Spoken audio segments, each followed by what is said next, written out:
CR101radio.com, podcasts, and more.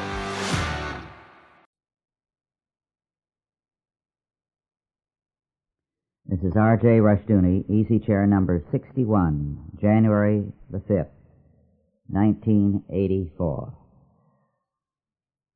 In our last session together, I read a letter from Mike Philbeck about the robbery and the assault, or shooting, murder of his in-laws. I heard from some of you about that. Every time I have dealt with the contemporary problem of crime in any one of our Chalcedon reports, I have had a reaction. A growing percentage of the people in this country are being subjected to violence in some form. Assaults, robbery, murder, and rape. Tragically, rape, the ultimate indignity to any person, is the least punished crime of all. As I travel back and forth, and as I hear from you on occasions such as the response to reading Mike Philbeck's letter, it is a horrifying fact that so many of you have been subjected to these things. Now, I don't know how statisticians would rate the importance of law and order as an issue on the American political scene. But this I do know, that there is a slow anger in many of you at the neglect of these issues. We are overgoverned, overtaxed, and underprotected. The result is that there is increasingly a bitterness in many, many people. These are people who love their country, but they despise the people who run it. They despise the civil government. Moreover, one of the things that appalls them is that the rights of the victim are despised, that the rights of the criminal are protected by the courts. There was an excellent book written on that 2 or 3 years ago by a woman whose brother was murdered by 2 young hoodlums whom he had never seen before, and for no reason at all. J.L. Barkas, B as in boy, A-R-K-A-S, Victims is the title. It was published in 1978 by Charles Scribner's Sons. Today, as Miss Barkas, who has an M.A. in criminal justice, points out, the criminal is seen as the victim, and the actual victim is blamed. So that again and again we have the victim suffering, especially rape victims, a double rape, at the hands of the criminal and at the hands of the courts.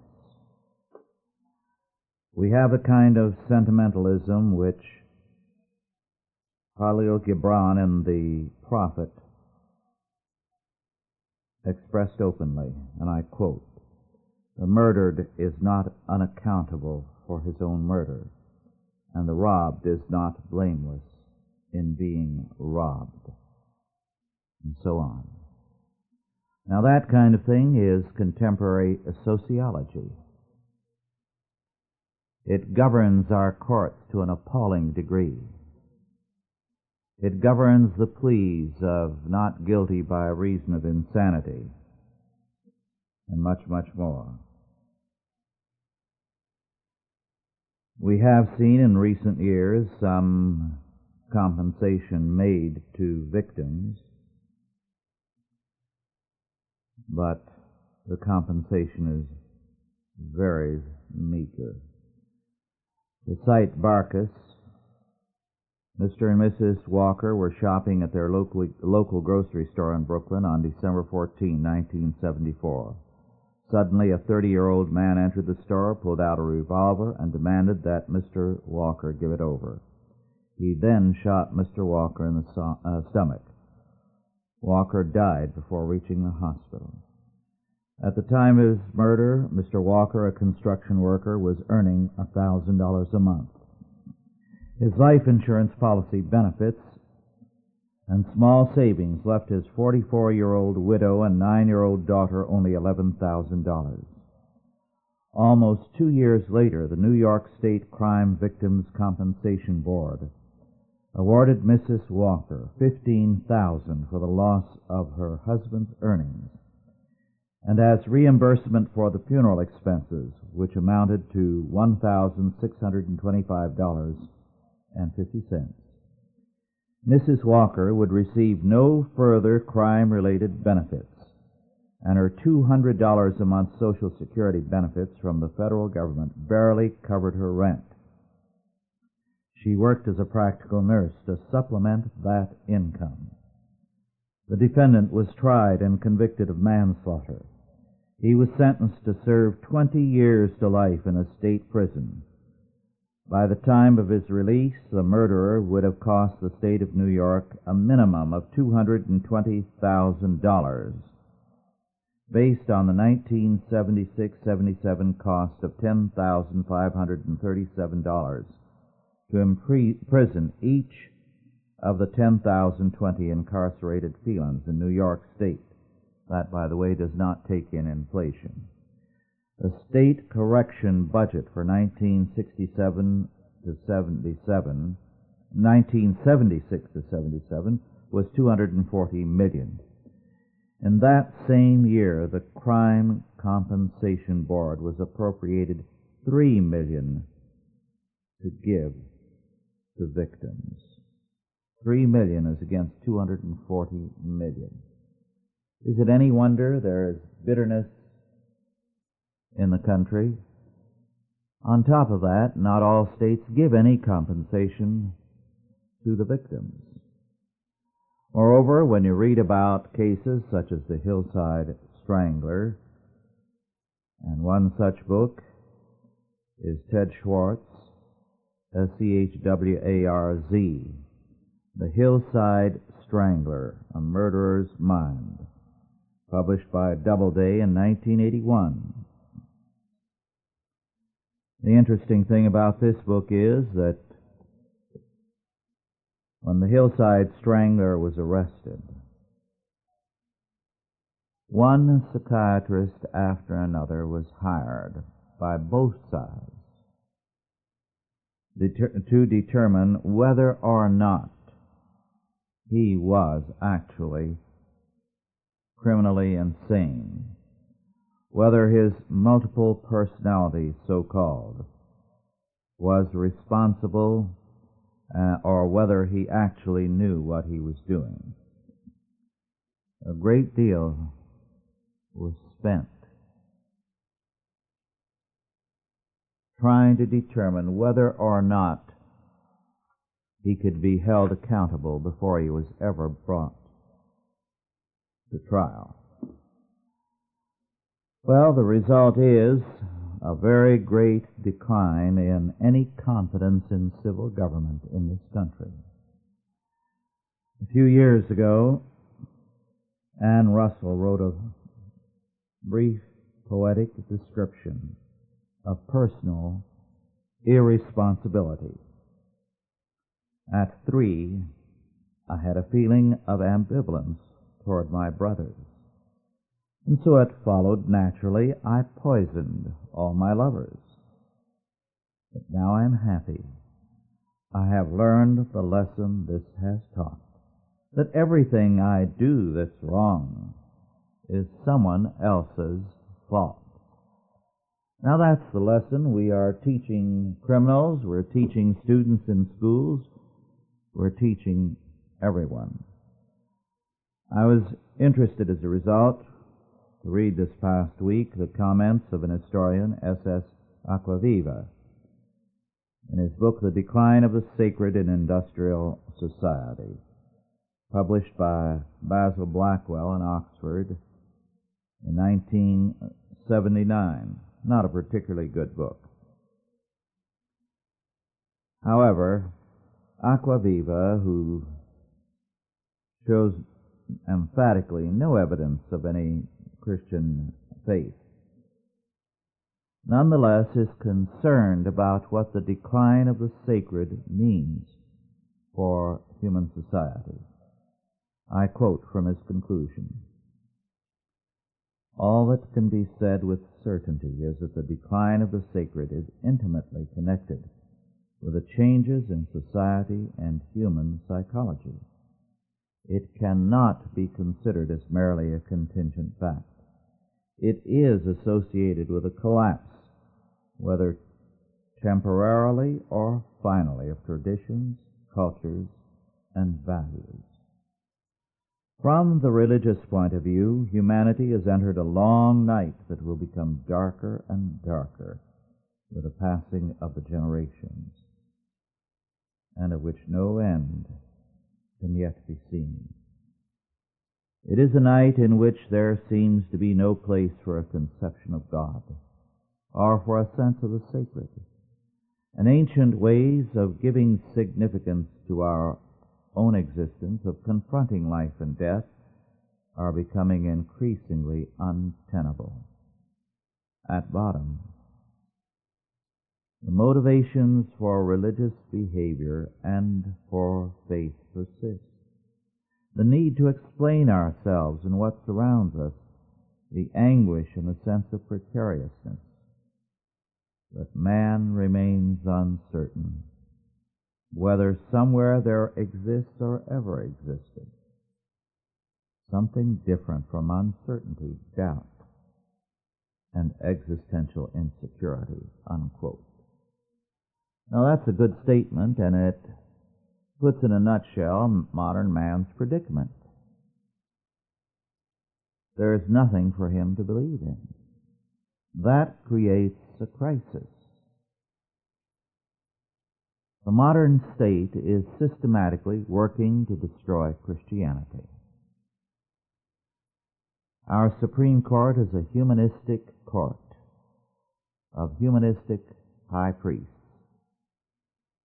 They are busily working to disestablish Christianity and establish the public policy of the state as the final word.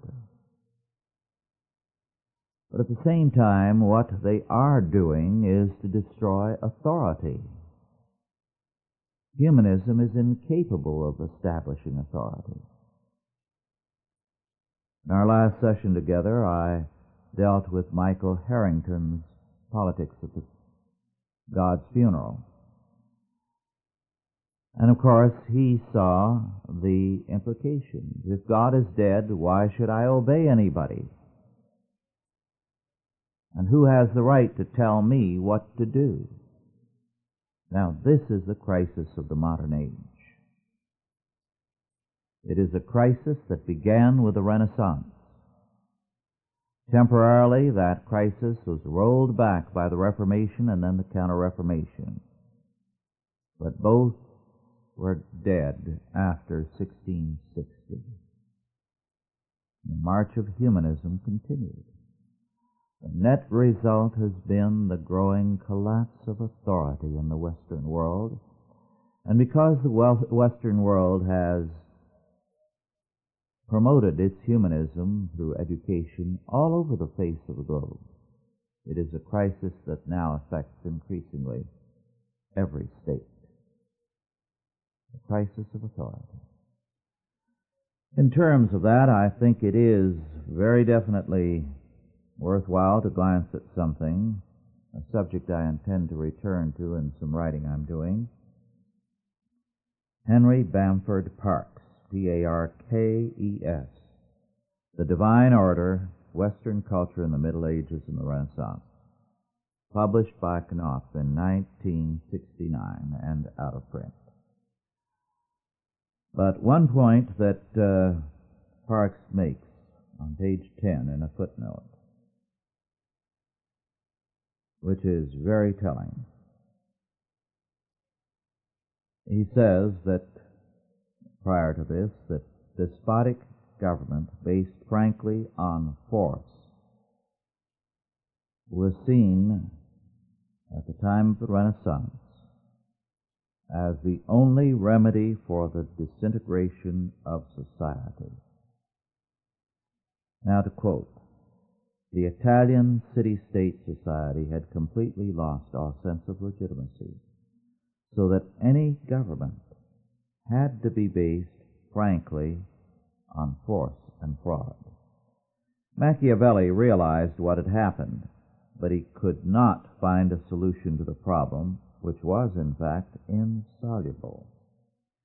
There can be no political order unless some kind of authority is recognized as legitimate. And legitimacy always transcends rationalism. The Italian cities eventually accepted an order imposed by Spain. Since Machiavelli was attempting to find remedies for a disintegration which has fortunately been a rare occurrence in Western society, and since the terms in which he stated the problem made any solution impossible, his work is much less important than has often been supposed." Unquote. Well, of course, we can disagree with that last sentence. Machiavelli did state the situation very clearly. If you do not have the authority of a religious faith, what authority can you have? And the problem of Machiavelli has been a persistent one ever since, because the modern state strikes at the root of supernatural authority. It establishes man as God, or rather the state as God walking on earth. And therefore, there is an increasing lawlessness. There is an increasing breakdown of law and order. And meanwhile, of course, Washington and the state capital go on blankly, paying no attention to all of this, because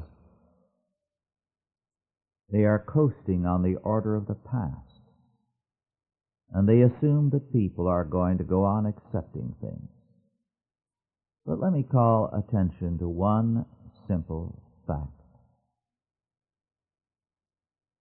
Since the election of Woodrow Wilson, the percentage of eligible voters who are actually voting has steadily decreased in the United States. What this means is that Woodrow Wilson created a disillusionment with the processes of the federal government, which has since then grown steadily. As a result, more and more men feel it is useless to vote, because no matter who is elected, things go on almost unchanged and only get worse. I've had people who are heads of major corporations as well as working men tell me the same thing, that they're not voting. They consider it a waste of time to vote, because the last thing that matters is what the people want, as far as they're concerned. In fact, I do get some very heated letters at times from people who feel that to promote any kind of political action group is futile. All this points to what I cited earlier, the growing anger, the bitterness that is in the hearts of the American people. And yet, this we have to say. Their knowledge of what is wrong in the state capitol, a county seat, or city hall, or Washington, D.C. is useless. Without Christian reconstruction, You can neither change men nor a society. Anger leads to the kind of thing that happened in Germany. When a population angry with the sociological views of crime, with the public or civil acceptance of homosexuality and the sexual revolution,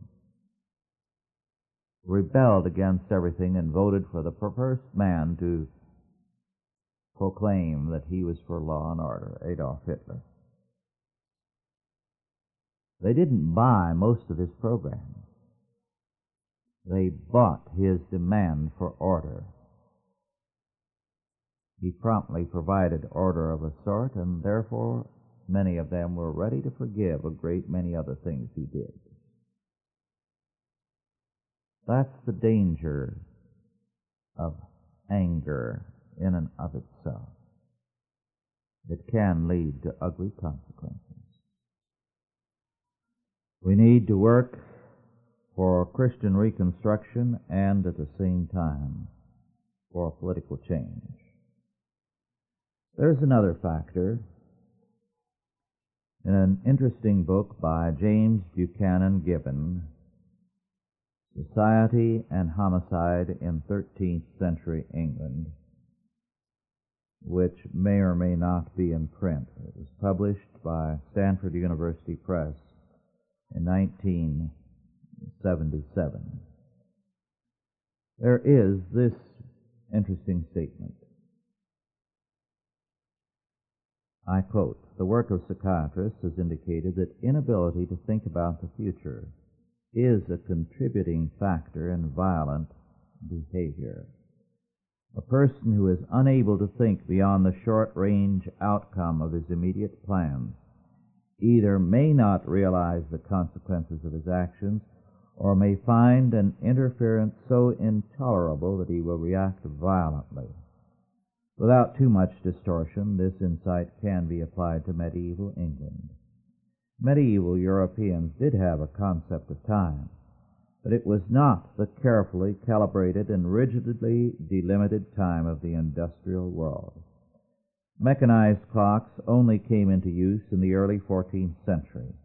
Before then, time was generally measured either in terms of the seasonal occupations of the agrarian year or by the church calendar. The only instruments available for measuring its passage were highly imprecise, such as sundials, water clocks, and hourglasses. As a result, medieval people had difficulty in determining what time it was." Unquote. Well, there's an excellent point there, but the cause ascribed to it is ridiculous. It was not merely the invention of watches that led to a sense of time. It was a deepening of Christian faith.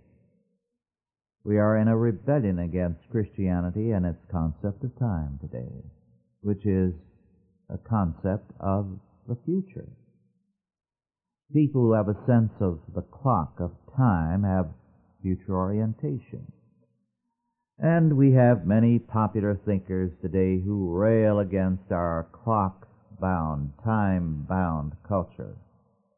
They feel there's something wrong with it, and they blame it, of course, on Puritanism. Well, Puritanism certainly contributed to it. But the roots of it are broadly Christian. It means that man is future-oriented. Banfield has demonstrated the consequences of a lack of future orientation, of a sense of time.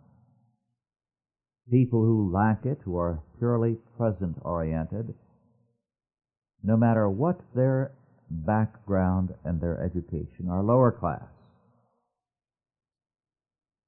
We are creating today a present-oriented people without a sense of the future. This is one reason why crime is increasing. Crime was commonplace in medieval England among people with a lack of any sense of time, without a sense of the future. It's still true today. The same kind of people are committing the crimes. So we need to have a sense of future orientation, which comes when you have a Christian faith. When you believe that God created the world with a beginning, and it has an end, which is Judgment Day. Nothing else is going to solve the situation, the crisis which we face of growing lawlessness. Well, now to another item related to this. William A. Stanmeyer, Stanmeyer, has written a fine book on the church and state crisis in this country, Clear and Present Danger. Published in Ann Arbor by Servant Books, published this year, 1983. It's an excellent study, and I commend it to you. What Stanmeyer sees is that the Supreme Court itself is violating the Constitution. It has a different ground. It represents humanism, a totally different world and life view than that which prevailed in the time of the framers. Moreover, he makes a very important statement in his conclusion. We have a great many so-called Christians today, church members, who feel that it's a matter of indifference what happens in the political sphere. They are content to let the state be atheistic. But God requires not that the church control the state, emphatically not, nor that the state control the church, neither, but that the individual, the family, the church, the state, the school, all are responsible to God. All have equally an obligation to serve Him. And Stanmeyer says, and I quote, "There are some truths which to the Christian are self-evident. One, God does exist, and He forbids us to build a society based on atheism. Two, the ultimate root of all evil in the world is original and personal sin. And thus redemption, deliverance from evil, will not come from a change of externals or environment, but from personal, inner conversion." And so on. I'll let you read the balance of his epilogue to a Christian citizen. This is a book well worth your attention. Let me cite just this. He says that the great flaw of the first 2 years of the Reagan administration was to compress its agenda and mandate into the one-dimensional material world of economic policy. Those elected in part by the votes of traditional Catholics and disaffected evangelicals concerned about the moral breakdown of our country. Yet the Republicans put all their eggs in the economic basket. Doing this was a strategic mistake, I believe, because it reduced their moral leadership to an accountant's balance sheet, and it put the ultimate control of their destiny in the hands of international bankers, Japanese automakers, Arab oil sheikhs, the out-of-control entitlement programs, and other forces not responsive to managerial persuasion, unquote. He says the Republican Party has abandoned moral reform. And I think he's right. Well, now to another book I read the other day by Margaret Truman, Letters from Father. on the family correspondence between her father and her mother and herself.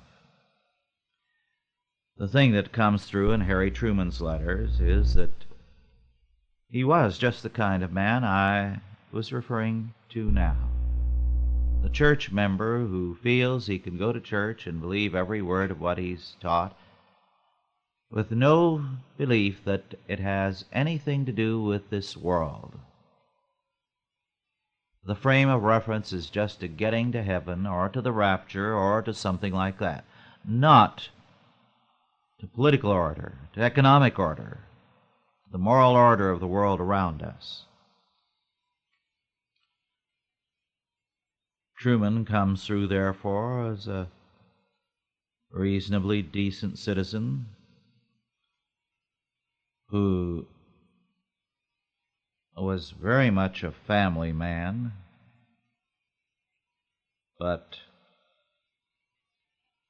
never thought of applying his faith to the world around him.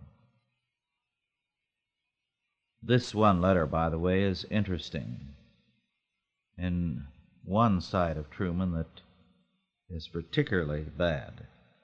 A letter of October the 1st, 1947, to my dear daughter. He says in part, I've worked from sunup to sundown and a couple of hours before and after every day since the Monday we returned from Brazil. Every Republican is trying to put your paw in the hole, and every Wallaceite is making a contribution in that direction. As is old Bill Southern, Ray Roberts, Frank Kent, Bertie McCormick, and his kinfolk, Sissy Patterson. You know Bertie and his cousins run the Chicago Tribune, New York Daily News, plus the Times Herald. All of them sabotage sheets. Their owners and editors should have been shot for traitors in 1943. In Germany and Japan and in Russia, they would have been shot or put in forced labor camps. They are still traitors." Unquote. I'm afraid too many presidents have thought that way. And it's interesting that although in other letters he expressed his hatred of the Soviet Union, here he looks to Germany, Japan, and Russia as his models for the treatment of the press. By the way, he did believe when he went into office that the Soviet Union was to be trusted. Before long, he found out otherwise. As a result, we have here a good example of the inability to see reality because you don't apply your Christian faith to every sphere. I'm going to refer briefly now to a book that I hope you will order. It is by Joseph Anfuso and David Sapansky. Now, I know David Sapansky. He's a good friend of Cal Seaton. The book is about another one of our Cal Seaton people, former President Efren Rios Montt, former President of Guatemala. So one of the authors is on our mailing list, and the subject of the book is on our mailing list. The title of the book, He Gives, He Takes Away. He Gives, He Takes Away, by Joseph Anfuso and David Sapansky, Sczepanski. Just write to Radiance Publications, P.O. Box Z, the last letter of the alphabet, Eureka, California, 95501. Send them $5.45. That was Radiance Media Ministry or Radiance Publications, P.O. Box Z, Eureka, California, 95501. The cost of the book postpaid is $5.45. It's a very interesting account, and I don't think you've heard the last of Rios Montt. We are given a very important picture of what Latin American political life is about. How it is torn between the so-called right, that is, the wealthy upper classes who are determined to exploit the people, and the socialists who, in the name of the people, want to exploit everybody also. You have the story here of one man who stood up against all this. Neither side has wanted any part of him, because when he became chief of staff, he began to restrain the army from its depredations and would not allow it to be used against the people. He was first shipped off to Washington for some years. In 1974, he ran for the presidency and won, but the election by fraud was taken away from him in the small hours of the morning. He refused to stage a revolution. He said he was against that sort of thing. The new regime shipped him off to Madrid. He finally resigned, went back, and went to work teaching in the Christian school of his church. He's back there again. This is an intensely interesting book. By all means, order it and read it. In the process, you'll find out a great deal about a variety of things, including, by the way, Amnesty International and what they do. Now to a book of a very different sort. Peter Brown, an historian, has written a book on the cult of the saints, published by the University of Chicago Press in 1981. It may still be in print, I don't know. But the book is intensely interesting. Brown, an historian, says that Christianity began and entered the Greco-Roman world with a starting point, a belief in a fault that ran across the face of the universe. Although he doesn't go into the implications of this, what he's talking about is that the world is fallen, that the taint of sin has separated it from God. And so this fact is like a great earthquake fault ready to trigger. Moreover, it produces a gap between heaven and earth. Well, says Peter Brown, Christianity came into this world where men had a consciousness, Christian or non-Christian, of some kind of gap.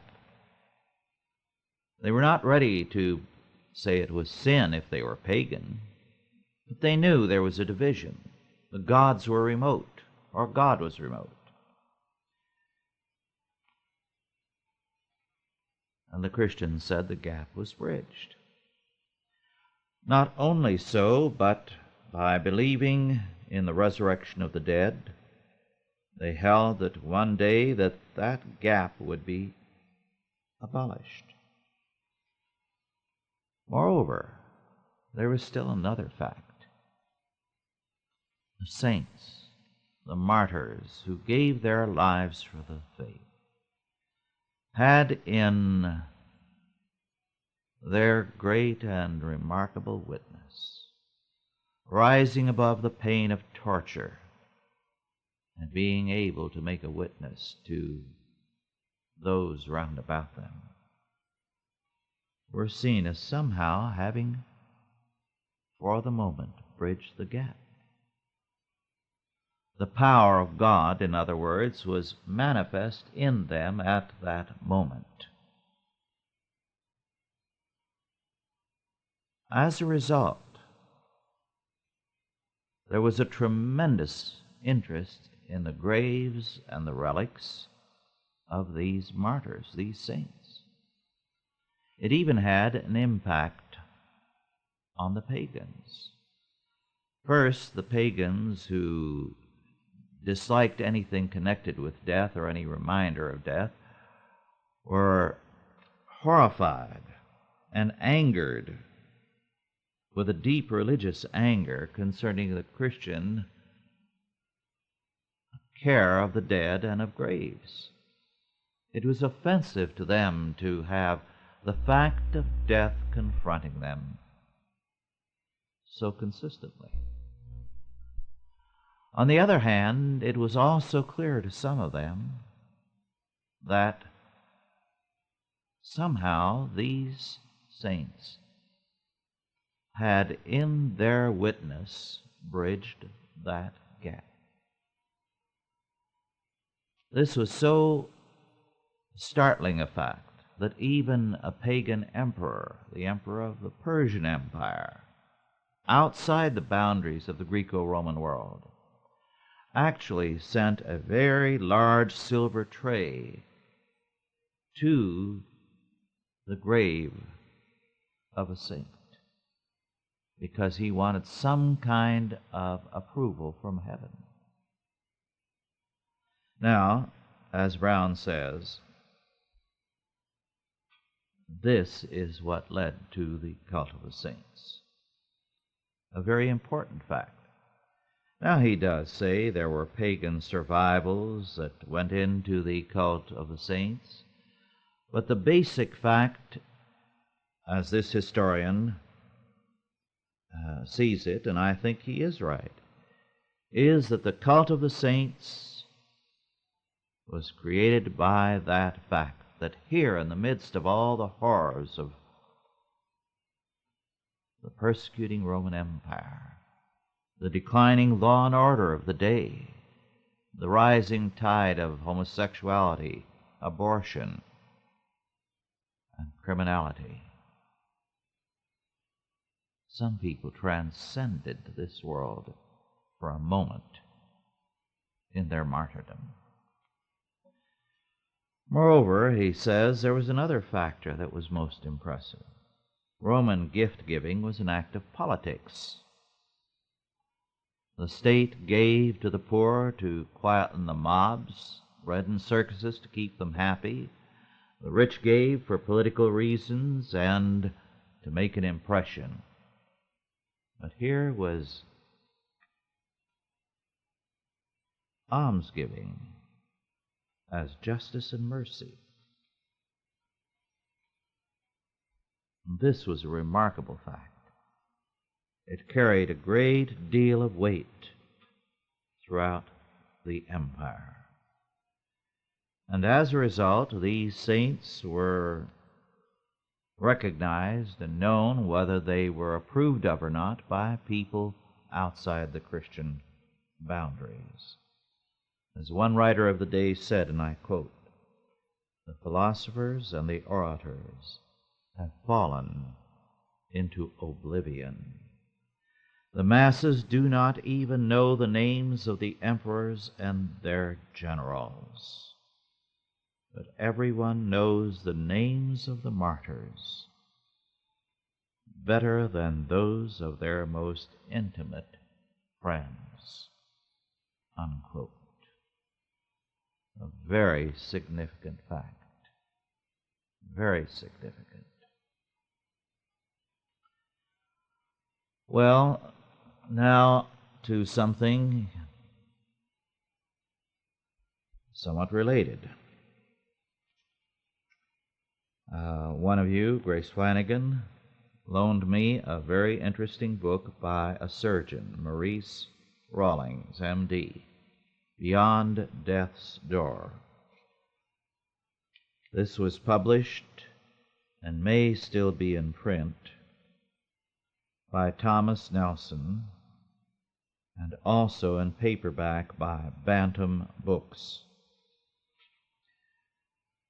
Dr. Rawlings wrote this book because of incidents which made a Christian out of him. He was not a Christian to begin with,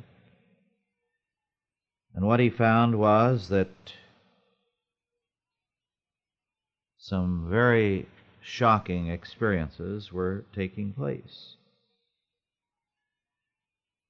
He said, and I quote, "The turning point in my own thinking occurred because of the event I alluded to previously. I requested that a patient perform what we call a stress test to evaluate complaints of chest pains. In this test, we exercise the patient and simultaneously record the heartbeat. A treadmill machine paces the patient's exercise so that he slowly builds up to a jog, then to a run. If the heart record, EKG, goes haywire during the exercise, we can usually be sure the patient's chest pains originate in the heart, explaining the source of his angina pectoris, or pain in the chest." Well, he goes on to describe this patient, 48-year-old male. And he says, unfortunately, he represented one of those rare instances where the EKG not only went haywire, but the heart stopped altogether. He had cardiac arrest and dropped dead right in my office. Instead of fibrillating, twitching without a beat, the heart had just plain stopped. He crumbled to the floor, lifeless. With my ear to his chest, I could hear no heartbeat at all. With my hand alongside his Adam's apple, I could feel no pulse, and so on. What he says then is that he started a heart massage, and so on, and the patient began to come to. And then to resume a rather long narrative. Each time he regained heartbeat and respiration, the patient screamed, "I am in hell." He was terrified and pleaded with me to help him. I was scared to death. In fact, this episode literally scared the hell out of me. It terrified me enough to write this book. He then issued a very strange plea: "Don't stop." You see, the first thing most patients I resuscitate tell me as soon as they recover consciousness is, "Take your hands off my chest, you're hurting me.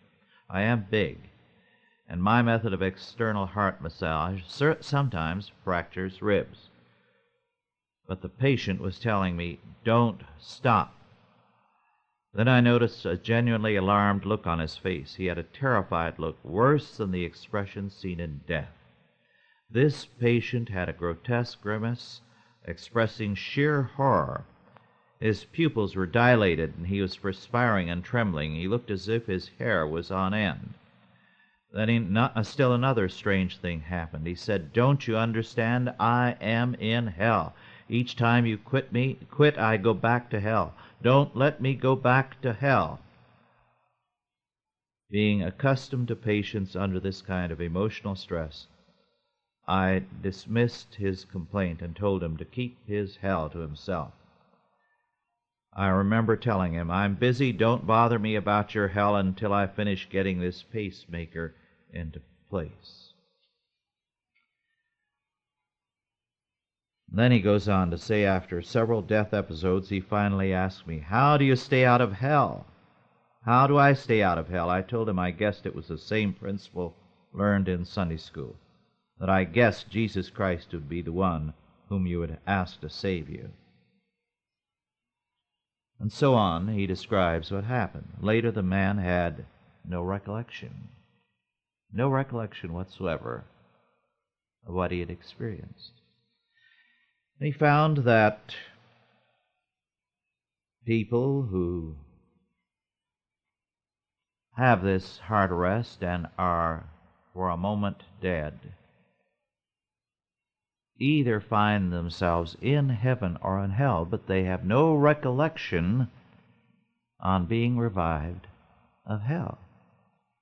That aspect of their memory is totally suppressed. Moreover, he was shocked into recognition of the validity of these experiences when one person who had lost his mother as an infant and had never seen a picture of her, because there was none, saw her in one of these experiences, and subsequently a relative who had a picture brought a picture, and it was put among others, and the man immediately picked out his mother. This was a startling confirmation of the validity of his experience.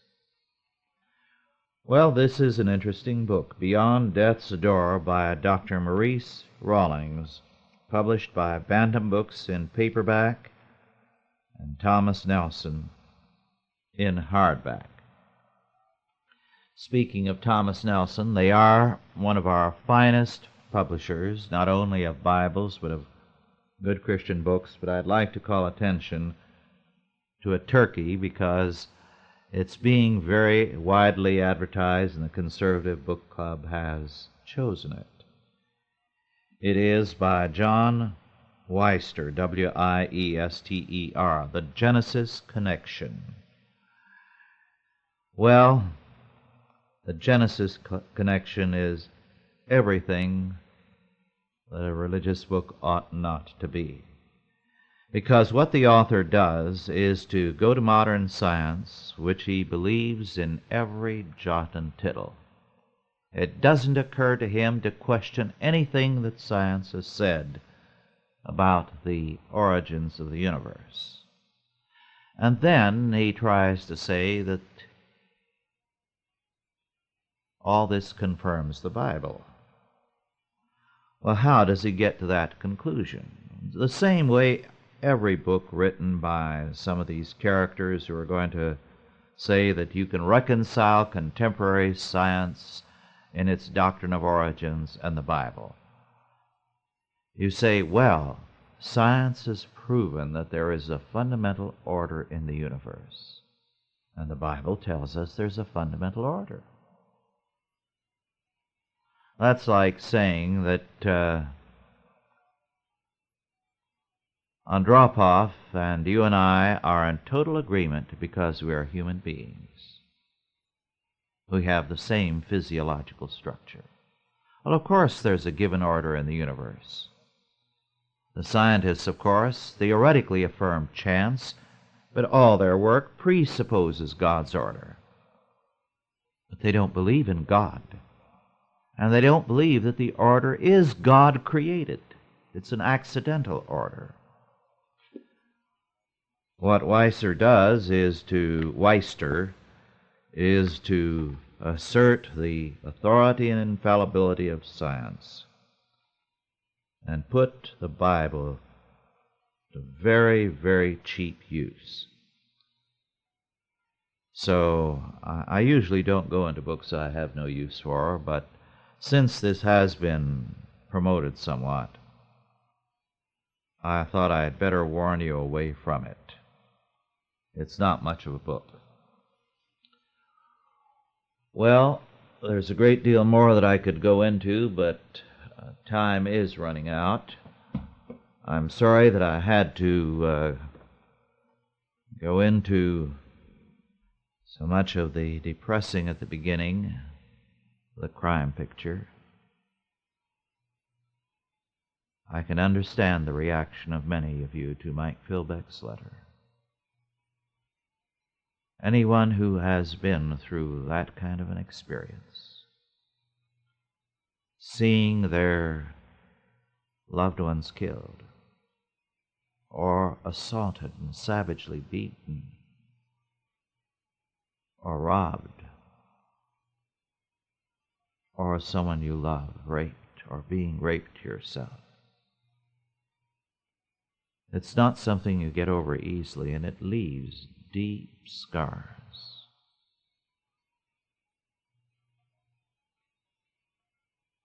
And the sad fact is, except at election time, nobody cares.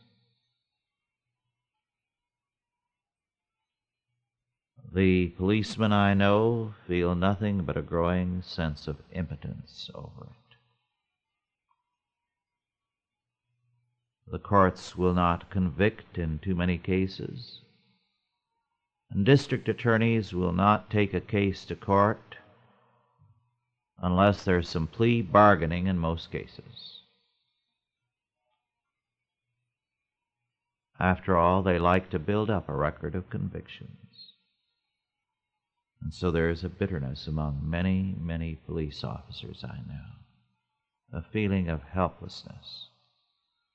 One very fine Christian police official told me that some are beginning to feel suicidal because of the impotence they feel in the face of what's going on. In one city I was told that what was required of them, the police, was to go out and ticket as many people as possible because that brings in money. And arresting criminals doesn't pay off the same way. Well, the authority of civil government is declining. It will do no good to rage about these facts, although I feel an anger, and I know so many of you do. What we need is to strengthen ourselves in the faith, to work for Christian reconstruction, and to work for godly politics. It was not without a cause that I dealt with a book on the cult of the saints. People turned to the saints. They venerated them. Even pagans were awed by them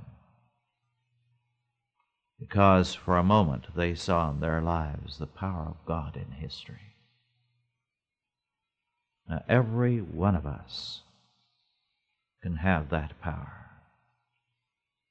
If we stand in terms of the faith, if we say in the face of all these problems and adversities that if God be for us, who can be against us?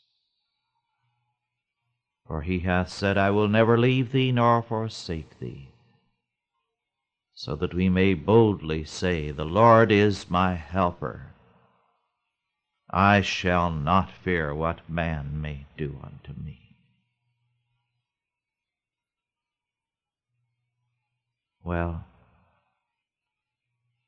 our time is over for this week. The Lord be with you.